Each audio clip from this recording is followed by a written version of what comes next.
YB stays on your neck. Living on the edge, keeping me level. Money come and go, I'ma keep it forever. Money come and go, I'ma keep it forever. Ever. Slip on glass slippers, a ticker with feathers. Everywhere we go, we create a dilemma. Coming to America, really the set. I let your soul glow, I'm keeping you wet. I'ma cold Decembers, I know she remember. Yo, my dons, make sure you hit that like button, comment, subscribe, and obviously hit the bell for notifications. So we just saw there Anthony, a yard food Joshua, consuming some green banana and them yans that strengthening thing, getting that strength in his bones, you hear me?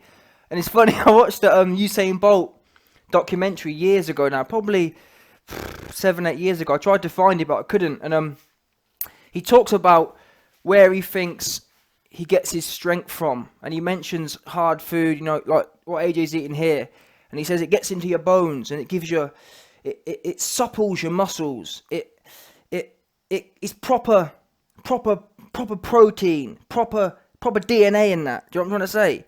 When your muscles break down, they need protein and DNA to repair.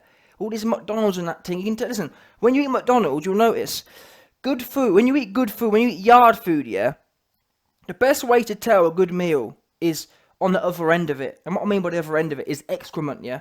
When you have McDonald's, all this American thing comes flying out the other end.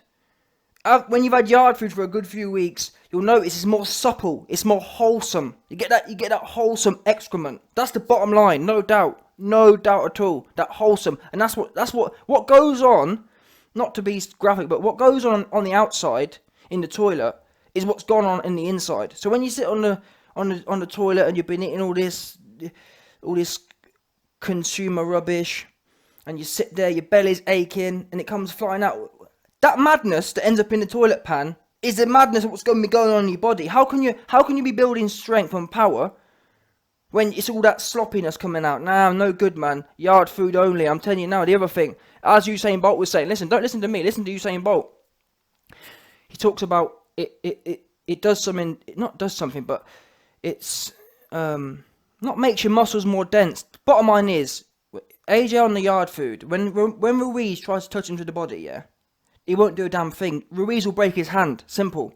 AJ on the yard food. When Ruiz tries to touch his body, his hand will break. Simple. And when people keep talking about, oh, he got hit on the back of the head. He got hit on the back of the head because he was eating McDonald's. Simple. Yeah?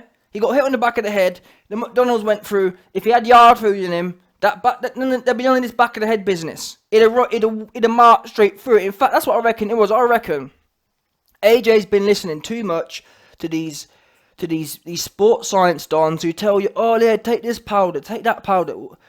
No good at all. Use this powder, use this special serum. You don't need no special serum. You need hard yard food. Simple. No doubt. 100%. Think about it like this. This is how I like to think about it. How did AJ's got a 36-minute fight, yeah? All them hundreds of years ago, when AJ's and everyone, all of our ancestors were tilling the fields from sun up to sundown. How did he manage to do that? It weren't because of McDonald's. It weren't because of no powder. Yeah, it was good hard food. Simple as that. You don't need no better proof than that. Hard food. Simple. Anyway, to the point in this video, or more concentrating in this video, I want to talk about the little note he put at the bottom of the video, and you've probably seen by the title. It says 2:58. So in my opinion, I couldn't work out, was it the time? But normally when you're on Snapchat or social media and you put like a time tag, it comes up, it's blatantly the time. He wrote on this thing 2:58. Now what could 2:58 be? The only thing I could think of is, unless he's doing some postcode war thing, but I doubt it. The only thing I could think of was his weight.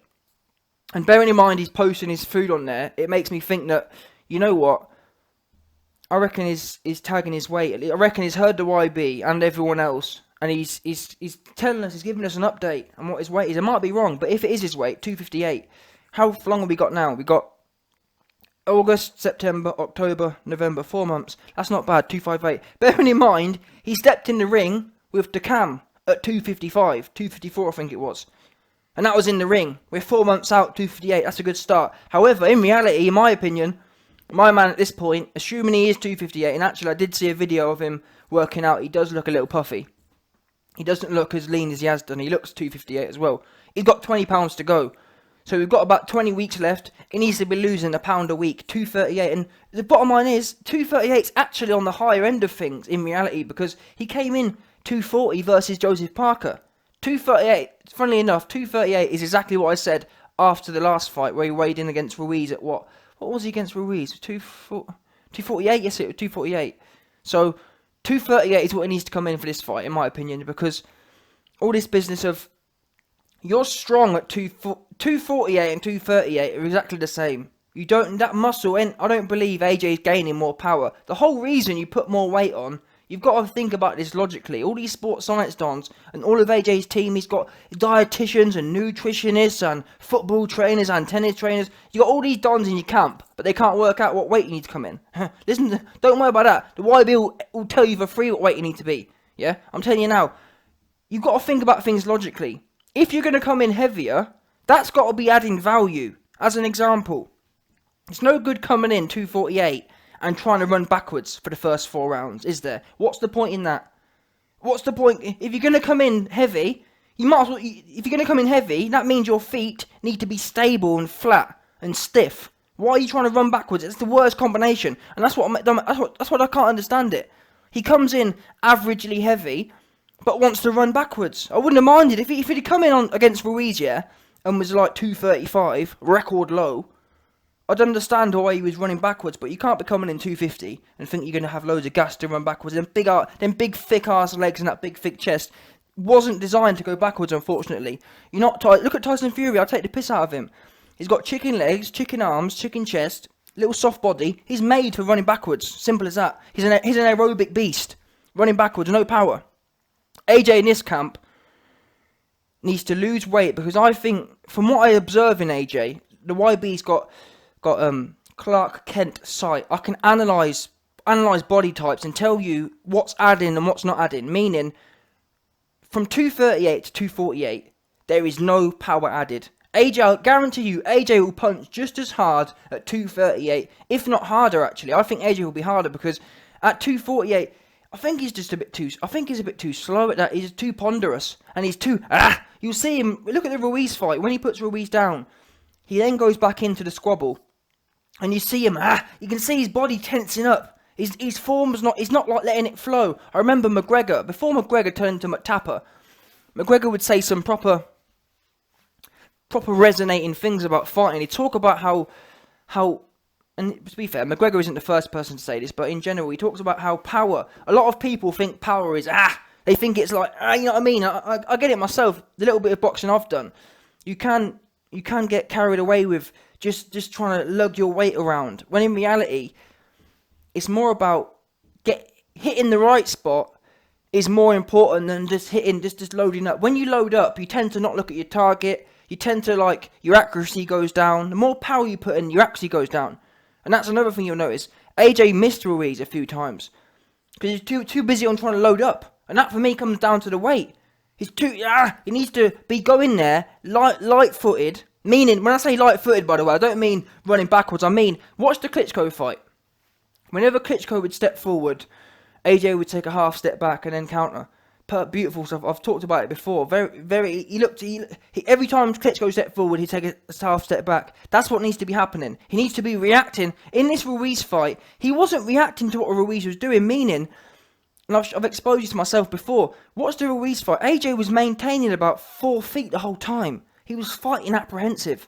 No matter what Ruiz done, AJ was maintaining 4 feet. Whereas in the Klitschko fight, AJ would always be about half a step out. So he could always step in and get Klitschko. And any time Klitschko stepped in, AJ would take a half step back, meaning he's reacting to Klitschko. In the Klitschko fight, he didn't see AJ maintaining 4 feet the whole time. Which for me, it's almost like fighting scared. And that's because, and actually I think for the Klitschko fight, he's pretty heavy as well, but my point is, it's easier to control your movement when you're not so bulky. It's also easier to get your your work rate flowing when you're not so bulky. When you're 250, and that £10 is 5 kilos at the end of the day. It's not a massive difference, but at this high level of athlete we're talking about, this is about fine-tuning. And in my opinion, I might be wrong, all these sports science dons who've got AJ running out of gas in 3 rounds, they might know more than me, fair enough. But I'm saying, at 238, I just don't see what he's gaining at 250. What's he gained? It's not as if we can sit here and say, well, YB, at 250 he had proper ungodly power. That's not the case. Look at the Takam fight. The Takam fight was his heaviest fight, 255, and I'm not even sure he put Takam down. And that's my point. He was hurting people a lot more when he was lighter, which makes sense because what do we know? Speed kills, timing kills, and also, more importantly than timing and speed and all that business, I actually think cardio kills at the end of the day, because people can talk about speed and timing, but the first thing to go when you get tired is your timing, because timing takes IQ, timing takes concentration. You ain't countering no one, you ain't timing no one if you're blowing out your ass. You're lucky to throw anything, never mind setting someone up and timing someone. Timing will be the first thing to go, and also power and speed. Without cardio, you ain't having no speed. Without cardio, you ain't having no power. So cardio kills. And the first killer of cardio is weight. Big, dead weight. And as I say, for me, the fact he hasn't... Every individual will have... They'll have almost like a power curve. Where you could plot it on a graph. Like, if you plotted a load of AJ's weights, like 220, 230, 235, etc., in £5 increments, there'd be a curve to it. If you put AJ's weight on the x-axis and AJ's power on the y-axis, you'd be able to plot it. And I'm saying, I reckon his optimal would be around 238. That's where he's going to get the best power to weight ratio. Because it's not too many people these days. And that's another guy, Dillian White. He's another one. He seems to think they get too carried away. They hang around with all these gym dons, yeah? They get carried away with, yes, bigger. Dillian White coming in 260, 265 or something. Madness. Complete madness. The guy's all soft and that. And to be fair to Dillian, at least he seems to have addressed his cardio issue. Not so much to do with the training or the weight. He's addressed it by his tactics. He's calmed down a lot more. He's controlled his output a lot more. Whereas AJ's different to Dillian White. AJ's a much more explosive individual.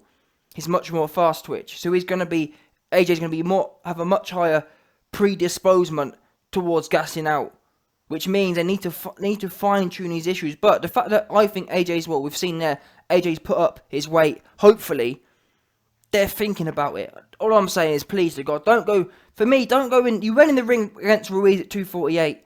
And it didn't work. And you've proven 240 against Parker, which, funnily enough, was actually your most boxy performance. After that fight, everyone was saying, "Oh, well, he's proven he can box now," and that was at 240. So if you're gonna go in there with Ruiz and try and box at 248, it didn't work. Cross that off the list. You tried that, no good. But like I keep saying, and people, it makes me laugh because. Everyone says, "Oh, YB, why'd you repeat yourself?" Well, no one else is doing it, and ultimately, at the end of the day, someone's got to do it. Someone's got to tell AJ the weight's no good. Someone's got to tell AJ the cardio needs to be on point. Someone's got to tell AJ you are not a running backwards fighter. I know you don't want to get. I know you're worth $100 million now, and you don't really want to have to get stuck in. But that's the kind of fighter you are. It's like Mike Tyson coming out and saying, "Oh, I don't really want to fight on the front foot anymore." Well, you need to think about what you're doing in the sport, because you're not a Tyson Fury, AJ. You're not an Ali. You're not. You never will be. To think you will be is just shocking. What I want you to do if you ever watch this video is, think about what got you to where you are. Did piddling around running backwards get you there? I'm sorry, I don't think it did. Everyone seems to want to tell me, "Oh, he needs to box Ruiz. He needs to box Ruiz. He needs to get his Lennox Lewis game going." He's never done that in his whole career, so what makes you think how's he going to do that now? I just don't get it. He needs to treat, and let's get it straight as well. Ruiz is not some deadly, ruthless. He's a little fat dude with some good work rate. That's it. Yeah, that's it. With some good defense, with some. I'm trying to think of the guy. Yeah, with some Mikey Garcia or some Canelo Alvarez or some Golovkin defense, i.e. chin down, hands tight, tucked in, he'll be able to ride them shots. That's what you've got to do. AJ's got to he's got to become confident in the squabble. And many heavyweights, Holyfield's another great example. James Toney's a great example. Anytime they're under pressure, they know how to ride it out. 9 times out of 10. And Ruiz is not. He's not like a Mike Tyson who's going to be throwing 5 punches and they're really like, wow, they're like ungodly power. Ruiz has got no power. He can't hurt anyone. He just finished with Dimitrenko and couldn't even put the man down. He's got no power. But AJ just got to make sure his defense is tight. He's comfortable in there. And not panicking, because the minute you start panicking and running backwards, you're actually setting yourself up. You're lining yourself up. The best thing to do when under pressure is to almost smother them. Is to be tight but stay on top of them, because then you can see what's in front of you. The minute you start falling backwards and stumbling backwards, you're lining yourself up because you're giving Ruiz all the time to pick his punches and set you up. But what do I know? I'm sure that the crackhead and all these sports science dons know what they're doing and they're in control. So let's see how it works out anyway.